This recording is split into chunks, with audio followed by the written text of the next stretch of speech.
Gold, in my opinion, is going to keep moving up. There's no point in waiting for them. You're far more likely to buy higher than to buy lower. We're still early, really, in this phase of the bull market. We've been going up ever since. But if this bull market is going to equal the leg in the previous leg, you're talking about $8,000 gold. That's 8 times 1,000. Now, I think that gold's going a lot higher than 8,000, but even if it only went to 8,000, that's a pretty big move considering we're still below 3,000. Now we'll show you the best clips of the latest interview. Don't forget to like, subscribe, and turn on notifications so you do not miss out our daily recap. Join our WhatsApp channel for real-time updates, breaking news, and expert predictions on gold, silver, and financial markets. Link in the description or pinned comment. Stay ahead of the curve. Don't miss out. Those of you who have been sitting on the fence need to get off the fence and buy some gold. Buy it tonight, buy it tomorrow. But don't wait for the price to hit $3,000 an ounce. I mean, you can still buy it at $3,000 an ounce. It's still going to be cheap at $3,000 an ounce. But why wait? Gold closed today up another $28 an ounce. It keeps hitting new highs. Today's close was $2,844. Closed right on the high of the day. Despite the repeated new highs in the price of gold, nobody is talking about it, I mean, other than me. I watched CNBC pretty much all day, just waiting for somebody to mention gold, and nobody did. Now, maybe somebody mentioned it after I stopped watching, but they didn't mention gold. They certainly didn't mention that it was at a record high. All they mentioned was Bitcoin. They mentioned it repeatedly throughout the day. They had multiple segments that featured guests that talked about Bitcoin, and they never once acknowledged what was happening in gold. I mean, this is a huge bull market that's taking place off everybody's radar. In fact, when it comes to retail investors, not only are they not participating, they're selling. The biggest gold ETF is GLD. And so far in 2025, and we're now, in February, there hasn't been a single day where the GLD has had net inflows. That means every single day, investors have sold GLD and they have withdrawn their money, and GLD has had to sell gold into the market to cover those redemptions. And it's not just people that own ETFs that are selling. People who own physical gold, coins and bars, are also selling. At Schiff Gold, sales have been rather slow.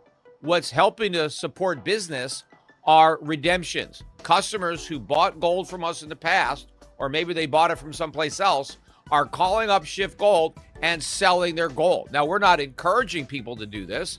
People are just doing this. This is not what happens in a bull market. And it's not just Schiff Gold. I've checked around the industry. This is happening everywhere. In fact, it's probably happening less at Schiff Gold than it is at other gold retailers. This is not what you would expect to see in a bull market. Normally, people are greedy in bull markets. They're afraid of missing out on further gains. They throw caution to the wind. But right now, people are fearful. People are afraid to buy. And I've talked to the guys at Schiff Gold, and they've been telling me that for months and months and months, maybe for over a year, customers have been saying, it's the top. Ever since gold really got to 2,000, remember, we're almost at 3,000. But ever since we've been at 2,000, people have been afraid to buy. They've been conditioned to think that it's going to sell off. And as it moves higher and higher, and I've done multiple, promotions, videos like this, all the way up, urging people to stop waiting for a pullback. There's not going to be any meaningful pullback. We got one, maybe 6 or 7%. That's probably the biggest one we're going to get. I doubt we're going to get another one that big for a while after Trump won, and there was a big rally in the dollar, and there was a sell-off in gold. It didn't even make a full correction of 10%. But the sentiment is so negative that gold stocks went into a full-fledged bear market. They went down 25, 30%. That's how afraid people were, they dumped their gold stocks. And even though gold's at a record high in a big bull market, gold stocks are still in a bear market. That's also unheard of.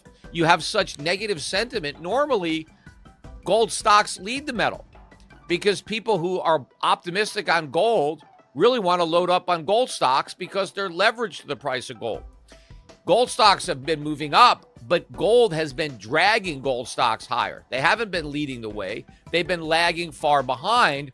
Again, this is very atypical of a bull market. In fact, where gold stocks close today, they still need to rise more than 10% from here just to get back to where they were in October last year. Gold is over 2% higher than its peak in October of last year. So that's how much ground those stocks have to make up. But the point is that gold stock investors are pessimistic. They're not greedy. They're worried. You need to stop worrying and start buying. In today's news recap, central banks buy more than 1,000 tons of gold in 2024 for the third year in a row. World Gold Council. Central banks continue to dominate the gold market, collectively buying more than 1,000 tons of gold in 2024 for the third year in a row, and accounting for roughly 20% of total demand last year.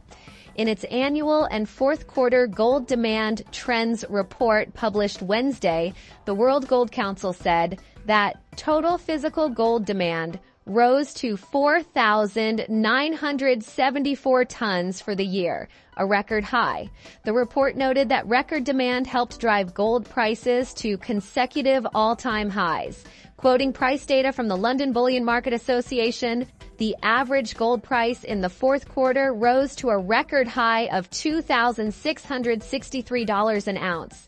The average price for the year rose to $2,386 an ounce, up 23% compared to the average annual price in 2023.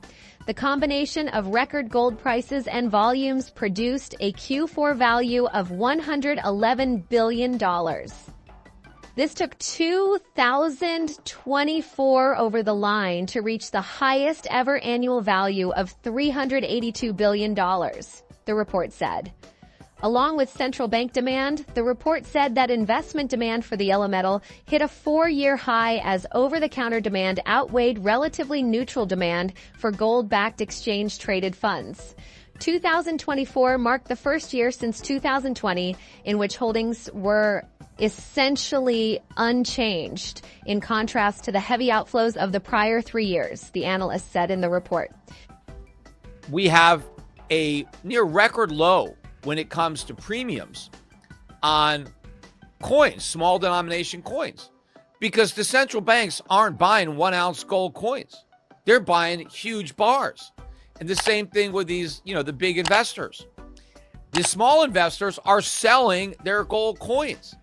And so there's now a glut of them because a lot of them are on the market.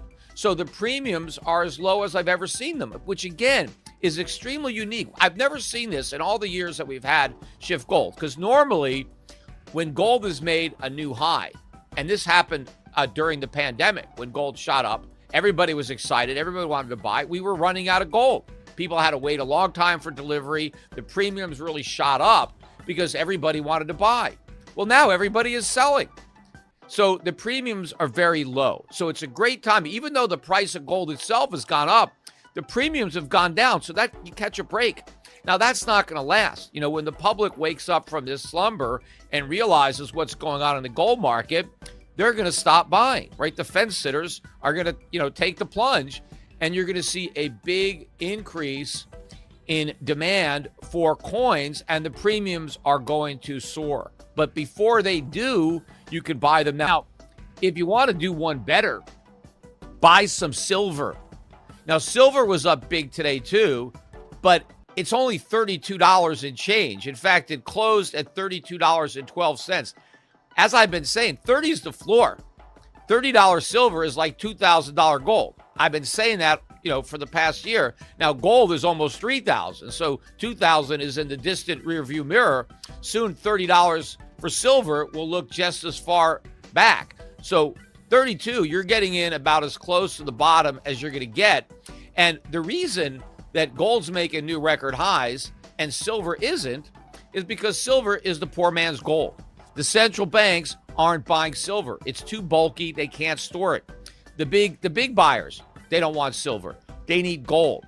And because the little guy is selling, silver is still cheap. Silver hasn't even gotten back to $50, which was the high that it hit not only in 2011, but 1980. I mean, you're still below 1980 prices when it comes to silver. So if you don't like buying the high, buy silver because it's nowhere near the high. But pretty soon, silver is going to be at 50, and then it's going to be a lot higher than 50. So before that happens, buy it now. We still have, or we're reinstituting the special that we have on junk silver bags, which is U.S. half dollars, quarters, dimes that were minted, before 1965 when we still had honest coins and there was silver in there. But again, the premiums on these bags are very low because the demand is not there. The public is still selling, so you can get a great buy, not only because silver is still cheap, but the premiums are cheap. So you don't want to wait. You have to resign yourself to the fact that you're going to buy the high.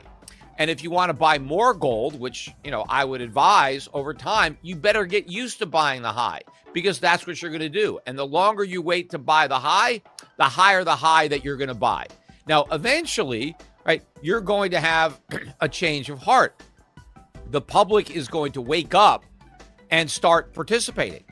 If the public is not buying gold, you may wonder, how is it that the price keeps going up? Somebody's got to be buying. In fact, somebody has to offset all of the selling. And that is the institutions or the smart money, the big buyers, and the central banks. Foreign central banks are buying up gold. They want to get rid of their dollars. They want to divest and move out of the dollar. And so the best alternative to the dollar is gold. And that's what they're buying. But it's not just the central banks. I've noticed that there was a big increase in delivery notices, first at the London Metal Exchange and now on the COMEX. And what that means is that people who own gold futures contracts are letting the counterparty, the short, know that they want delivery of their gold. They're not going to cash settle these contracts. They're not going to roll them over. They want the actual gold behind the futures contracts. Now, these are not small investors because a minimum, you've got a 100-ounce bar. So these are big investors who are intending to take delivery of their gold. They don't want to gamble with it anymore. They actually want the physical metal. Now, this could be the beginning of a major short squeeze in gold as they have to replenish those stocks and they may run out of gold. And it may be impossible for some of the shorts to deliver. And now they have to go into the market to buy the gold that they sold that they never had. So we can start to see some real fireworks in the price of gold. I think it may begin when the price of gold is above 3,000, which is why I'm saying don't wait for 3,000. Buy it now. Buy it before it gets